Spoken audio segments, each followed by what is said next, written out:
We can get 3 junior engineers for your salary. He smirked during my termination meeting.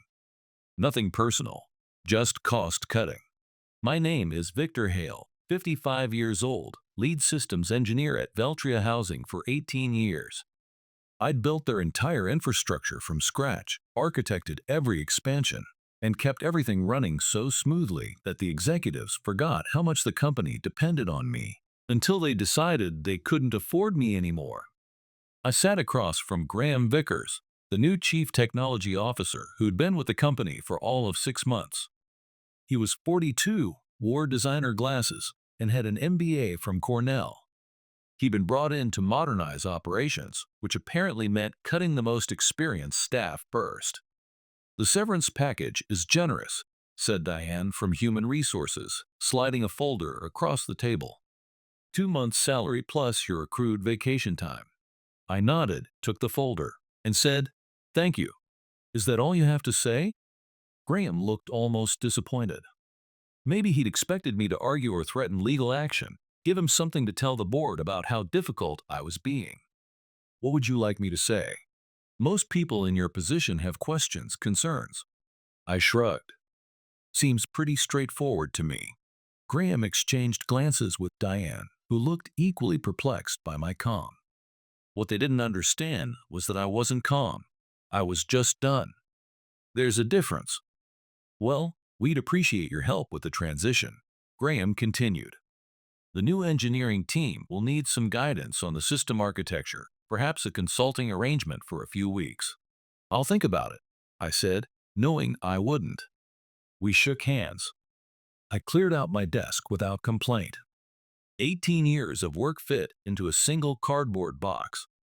I nodded goodbye to a few colleagues who looked away awkwardly, afraid the same fate awaited them. As I walked to my truck in the parking garage, my phone buzzed, a text from Alan, the database administrator I'd hired 12 years ago. "This is Vic. The whole team's freaking out." I didn't respond. At home, I sat on my deck overlooking Lake Ontario, nursing a glass of bourbon, watching the sunset paint the water copper. My wife, Elaine, placed a hand on my shoulder. "What will you do now?" I shrugged. "Something will turn up." What Graham didn't know, what he hadn't bothered to learn, was that I hadn't just built their systems. I had custom-coded large sections myself with minimal documentation because the company had always refused to fund a proper documentation team. Only I understood the deep redundancies, the hidden security layers, the intricate network architecture, and I wasn't planning to explain it to anyone now. I started at Veltria Housing back when it was called Bayview Properties, a small real estate management firm with 4 apartment complexes and a dozen employees. Their entire IT infrastructure consisted of 2 desktop computers, a fax machine, and a dial-up internet connection. The owner, Harold Bay, hired me away from a consulting gig in Syracuse. "We're expanding," he told me. "Need someone who can build us something solid." Over 18 years, I'd turned that rudimentary setup into an integrated property management system that handled everything from tenant applications and background checks to automated maintenance requests and rent collection across 63 properties in 4 states. I'd built it piece by piece, adapting, upgrading, refining as the company grew. When Harold retired 5 years ago, his son Justin sold the company to a private equity firm that rebranded it as Veltria Housing. They kept me on, impressed by what I'd built, but things began to change. New executives, new priorities. Quarterly targets became more important than long-term stability. My warning signs came gradually. First, they rejected my proposal for a documentation team. "Too expensive," they said. "We'll get to it next quarter." That quarter never came. Then they started bringing in consultants, young MB types who talked about disrupting property management and leveraging cloud solutions. They'd sit through my explanations of our system architecture with glazed eyes, then recommend off-the-shelf solutions that wouldn't integrate with our custom infrastructure. I kept pushing back, explaining why their approach wouldn't work, showing them the custom code that made our system unique. Eventually, they stopped inviting me to planning meetings. Elaine noticed it before I did. "They're pushing you out," she said one night over dinner. "You need to prepare." I brushed her off. "They need me. No one else understands how the whole system works together." "That might be exactly the problem," she replied. 6 months ago, they hired Graham as the new CTO. He came from a banking software company and immediately started talking about standardization and legacy system replacement. He hired 3 junior engineers fresh out of college, had them shadowing me, asking questions about the system. I answered their questions, but I knew they weren't grasping the complexities. How could they? It had taken me years to build those systems, to understand the interdependencies, to create the redundancies that kept everything running smoothly when problems arose. Last week, Graham stopped by my office. "Quick meeting tomorrow morning," he said casually. "Just a quarterly check-in." I should have seen it coming. The first call came 2 weeks after my termination. I was in my home office updating my resume when my phone rang. Graham Vickers. I let it go to voicemail. "Victor, it's Graham. We're having some issues with the tenant portal. The junior team is working on it, but they're having trouble understanding some of your code architecture. Could you give us a call back? It would just be a quick consultation." I deleted the message and went back to my resume. 3 more calls came that day, each voicemail sounding increasingly desperate. By evening, Alan texted me. "System's been down all day. Maintenance requests aren't processing. Graham's losing his mind." The next morning, Diane from HR called. "Victor, I hope you're doing well. I'm calling because we'd like to discuss a consulting arrangement, just temporary, to help with some current system issues. The compensation would be quite generous." I picked up my phone. "How generous?" $300 per hour. Minimum 4-hour engagement. "I'll think about it and get back to you," I said, then hung up. I sat at my kitchen table, staring out at the lake. Elaine placed a cup of coffee in front of me. "What are you thinking?" "I'm thinking they're finding out exactly what I'm worth." Over the next 3 days, the calls increased. Graham, Diane, even Justin Bayview, who was still on the board. The tenant portal was down, the maintenance scheduling system was throwing errors, the automatic payment processing had failed, affecting thousands of residents. I didn't respond to any of them. On day 4, an email arrived from Devlin Systems, a regional competitor to Veltria.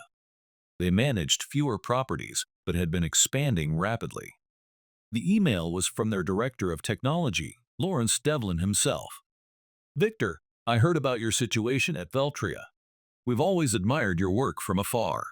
Would you be interested in discussing opportunities with us? We're looking to upgrade our entire property management infrastructure." I replied and set up a meeting for the following day. That evening, as Elaine and I were preparing dinner, my doorbell rang. Graham Vickers stood on my porch, his designer glasses slightly askew, his normally immaculate suit wrinkled. "Victor, I apologize for dropping by unannounced, but we have an emergency situation. The entire system is down. Nothing is working. The team can't figure out what's wrong or how to fix it." I leaned against the doorframe. "That sounds serious." "It is. We need your help. The board has authorized me to offer you a substantial consulting fee, $500 per hour, whatever it takes." I thought about the cardboard box in my garage. 18 years of work reduced to a few mementos. I thought about nothing personal, just cost cutting. I thought about the documentation team they'd never approved. "I'm sorry to hear about your troubles," I said quietly. "But I have an interview tomorrow. Something will turn up, just like I thought." I closed the door on his stunned face and went back to making dinner. For the first time since my termination, I felt a sense of peace wash over me. Not satisfaction, not vindication, just clarity. I wasn't going to help them fix what they'd broken. The interview with Lawrence Devlin went better than expected. We met at a coffee shop in downtown Rochester, away from both companies' offices. I've followed your work for years, Lawrence said, stirring his coffee. That integrated property management system you built at Veltria is legendary in our industry. Nobody else has anything close to it. Thank you, I said. It took time. That's what I want to talk about. Time. We're looking to build something similar, but we don't want to start from scratch. We need someone who understands the architecture, the integration points, the security layers. Someone who can build us something better than what's out there. I'm interested. Lawrence smiled. Good, because I'm prepared to offer you the position of Chief Systems Architect, full benefits, stock options, and a salary 20% higher than what you were making at Veltria. It was a good offer. Too good almost. Why me? I asked. There are younger engineers out there, cheaper ones. Lawrence laughed. You sound like your former employer. We tried that route, hired 3 bright young engineers from top schools.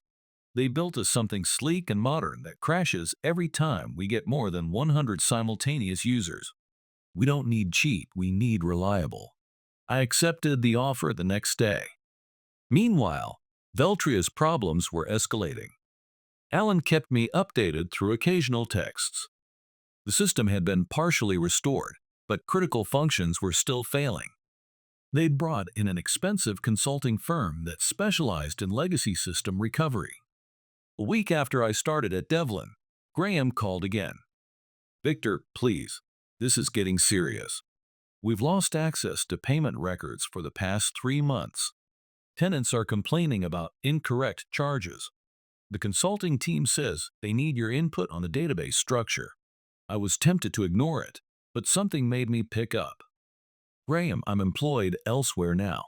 Exclusive contract, I'm afraid. I can't help you.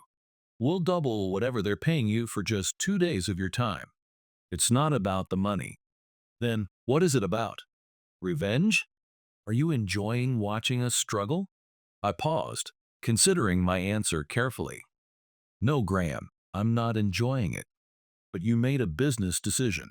You decided my experience wasn't worth the cost. Now you're discovering what that actually means. The board wants to discuss bringing you back. Full salary plus a signing bonus. For a moment, I felt a flicker of satisfaction, but it quickly faded. Going back would solve nothing. The same executives who decided I was expendable would be waiting for the next opportunity to cut costs. I appreciate the offer, but I've made a commitment to Devlin Systems. Graham's voice hardened. You know, there could be legal implications if we discover you intentionally made our systems difficult to maintain. Non-compete clauses, intellectual property concerns? There it was, the threat I'd been expecting. The system is exactly as it was when the company repeatedly denied my requests for a documentation team, I replied evenly. Every line of code belongs to Veltria, as specified in my employment contract. I've taken nothing with me except my experience. But feel free to have your lawyers contact mine. I hung up, hands shaking slightly, not from fear, but from anger I hadn't allowed myself to feel until now. The accusation that I'd somehow sabotaged them was the final insult. At Devlin, I was starting fresh, building systems properly from the ground up, with full documentation, training programs for the engineering team, and redundancies that would prevent the kind of catastrophe Veltria was experiencing. I wasn't going to look back anymore, but I wasn't going to help them either. Some lessons had to be learned the hard way. A month after joining Devlin Systems, I received an unexpected visitor in my new office. Alan, my former database administrator, stood awkwardly in the doorway, holding a laptop bag. Got time for lunch? He asked. Over sandwiches at a nearby deli, Alan filled me in on the chaos at Veltria. It's worse than you think, he said, lowering his voice despite the noisy lunchtime crowd. They've lost access to historical data going back 3 years. The backup systems are corrupted somehow. The consulting firm is saying they might need to rebuild from scratch. I wasn't surprised. The backup system had multiple redundancies and security protocols that needed to be followed precisely. Skip one step, and the entire process would fail in a way designed to protect tenant data from unauthorized access. That's not all, Alan continued. I found something when I was trying to help the consultants understand the payment processing system. Graham had been planning your termination for months. He'd been meeting with the board, convincing them that your custom infrastructure was too expensive to maintain. How do you know this? Alan pulled out his laptop and showed me a series of emails he discovered in the system archives. Emails between Graham and the board discussing the legacy staff reduction plan and specifically naming me as the first target. He told them they could replace you with cheaper engineers and transition to off-the-shelf solutions within 6 months, Alan said. He projected cost savings of over $1 million annually. I read through the emails, feeling a strange detachment. One line from Graham stood out. Hale's custom systems are unnecessarily complex. He's made himself indispensable by design, not necessity. There's more, Alan said. The private equity firm that owns Veltria is planning to sell. They've been prepping for this for over a year. Graham was brought in specifically to cut costs and make the company look more profitable before the sale. Now it all made sense. The push for standardization, the resistance to proper documentation, the sudden focus on reducing senior staff costs. It wasn't about improving the company. It was about dressing it up for a quick flip. Why are you showing me this? I asked. Alan closed his laptop. Because I quit yesterday, and I'm not the only one. Half the IT department has left. The consultants are estimating at least 6 months to restore full functionality, maybe longer. He hesitated. And because Veltria's biggest client, Westbrook Properties, is considering jumping ship, they've lost faith in the management system. I thought about the implications. Westbrook represented nearly 30% of Veltria's revenue. Losing them would be devastating, especially with a sale pending. What will you do now? I asked. Alan grinned. Actually, I was hoping Devlin might be hiring database administrators. Later that afternoon, I spoke with Lawrence about bringing Alan on board. He agreed immediately. We were building a team, brick by brick, with people who understood what it meant to create systems that lasted. That evening, I received another call from Graham. This time, his voice had lost its authoritative edge. Victor, please. The situation is critical.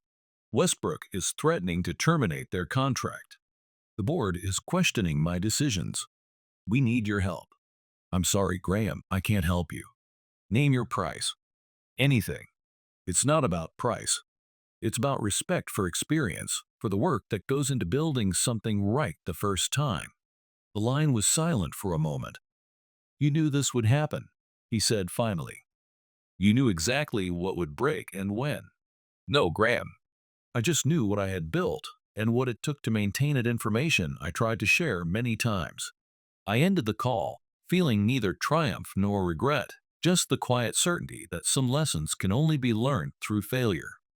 The opportunity came faster than I expected. 2 months into my role at Devlin Systems, Lawrence called me into his office. I just got off the phone with Jeffrey Westbrook, he said, referring to the CEO of Westbrook Properties. They're officially terminating their contract with Veltria next month. They want to know if we can handle their portfolio. Westbrook Properties managed over 10,000 units across the Northeast. It would more than double Devlin's current operations. We're not ready for that kind of scale, I admitted. The new system is coming along, but it's only halfway there. Lawrence leaned forward. What would it take to get ready if we had to? I thought about it. 3 more senior engineers, dedicated server infrastructure, and at least 8 weeks of development time. Even then, it would be tight. Jeffrey's desperate. Veltria's failures are affecting their reputation with tenants. He's willing to give us 12 weeks and fund the infrastructure expansion. This was the moment, the turning point. If Devlin took on Westbrook and succeeded, it would establish us as a serious competitor in the industry. If we failed, it could sink both companies. Let me think about the architecture, I said. I'll drop a plan by tomorrow. That night, I barely slept. I sketched system diagrams, mapped data migration pathways, considered scaling challenges. By morning, I had a plan. Ambitious but achievable. A hybrid approach that would let us onboard Westbrook's properties in stages, minimizing disruption. When I presented it to Lawrence, he studied it carefully. "This is solid," he said finally. "But I notice you've included a substantial documentation phase. That adds 3 weeks to the timeline." "It's non-negotiable," I replied. That's where Veltria failed. We document everything from day one.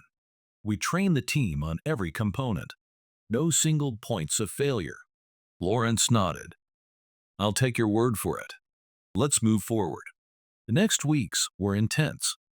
We hired 5 more engineers, including 2 who had recently left Veltria. Alan built a database migration tool that could translate Veltria's data structure into our new system. I designed a modular architecture that could scale with Westbrook's needs. Halfway through the project, I received an email from Justin Bavieux, the former owner's son, who still sat on Veltria's board. "Victor, I want to apologize for how things ended. The board was misled about the implications of letting you go. Graham has been removed as CTO. We're struggling to recover, and Westbrook's departure will hit us hard. If you're ever interested in coming back, the door is open." I didn't respond. 10 weeks into our 12-week timeline, we were ready for a staged rollout. Westbrook's smallest region, comprising 2,000 units in western New York, would migrate first. If successful, the remaining regions would follow. The day before the migration, Lawrence called me into his office again. A familiar face was waiting, Jeffrey Westbrook himself. "So you're the system architect?" Jeffrey said, standing to shake my hand. "Lawrence has told me a lot about you. All good, I hope." Jeffrey smiled. "He says you've built us something that won't break down every time we add a new property, something that will grow with us." "That's the plan. I also hear you used to work for Veltria." I nodded, unsure where he was going with this. "They're in trouble, you know. The private equity firm is trying to sell, but with Westbrook leaving and their system still not fully functional, they're not finding many interested buyers." He paused. "Except one." "Who's that?" I asked, though I suspected the answer. "Devlin Systems," Lawrence said. "We're considering making an offer at a substantial discount to what they were valued at 6 months ago." I looked between them, processing the implications. "If that happens," Jeffrey continued, "we'd want someone who understands both companies to lead the integration. Someone who could salvage what's valuable from Veltria's infrastructure while transitioning everything to your new architecture." "Are you asking if I'd be willing to work on that?" I clarified. Lawrence nodded. "Only if the acquisition goes through, and only if you're comfortable with it." I thought about the irony. The system I'd built, the people I'd trained, the company that had discarded me, all potentially coming back under my direction. "I'd be willing," I said finally. "But I have one condition. We do it right. Full documentation, proper training, no shortcuts." "Agreed," Lawrence said. "We've learned that lesson."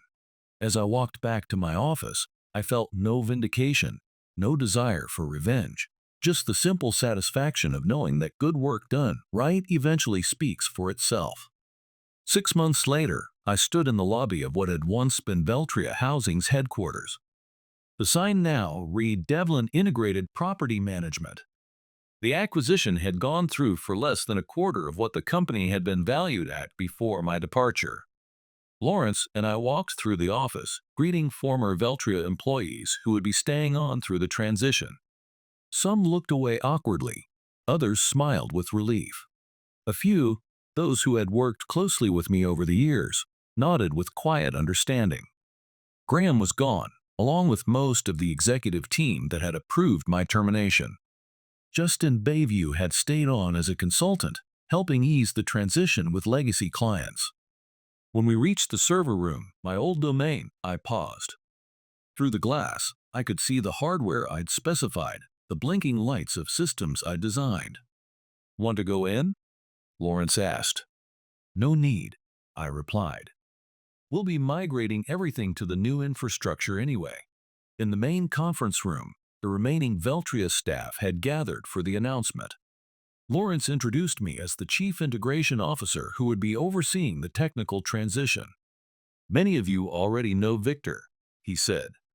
"He built the original systems that ran this company for nearly 2 decades. Now he'll be guiding us through the integration of both companies' technologies into something better than either had before." As I looked out at the faces, some familiar, some new, I felt no triumph, no desire to say, "I told you so."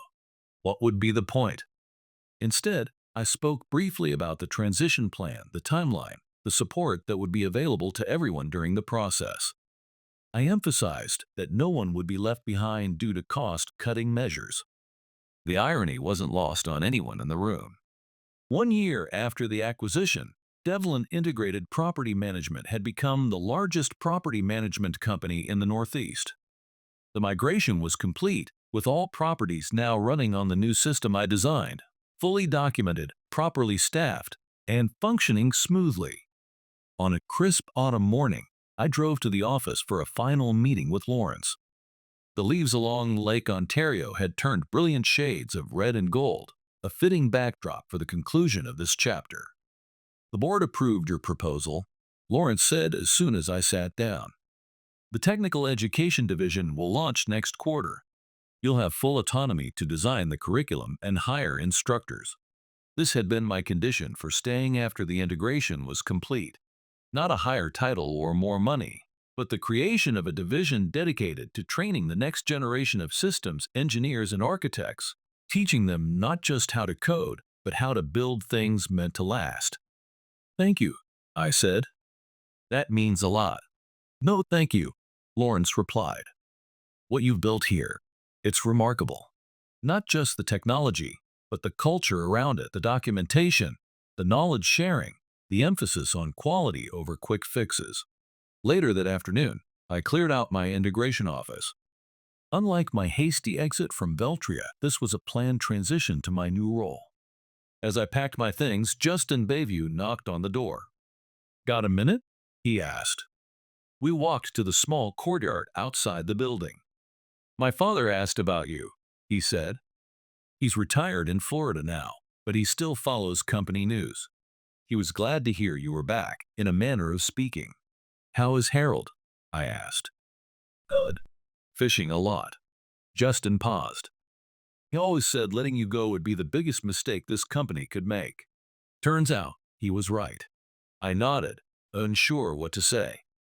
"I learned something from all this," Justin continued. "Value isn't always visible until it's gone." As I drove home along the lakeshore, I thought about value, of experience, of care taken, of doing things right the first time, about systems built to last, and the people who build them. I hadn't sought revenge. I hadn't needed to. I'd simply moved forward, building something better, something that would outlast any individual decision or short-term thinking. Sometimes the best response to being undervalued is simply to prove your worth elsewhere and let the results speak for themselves.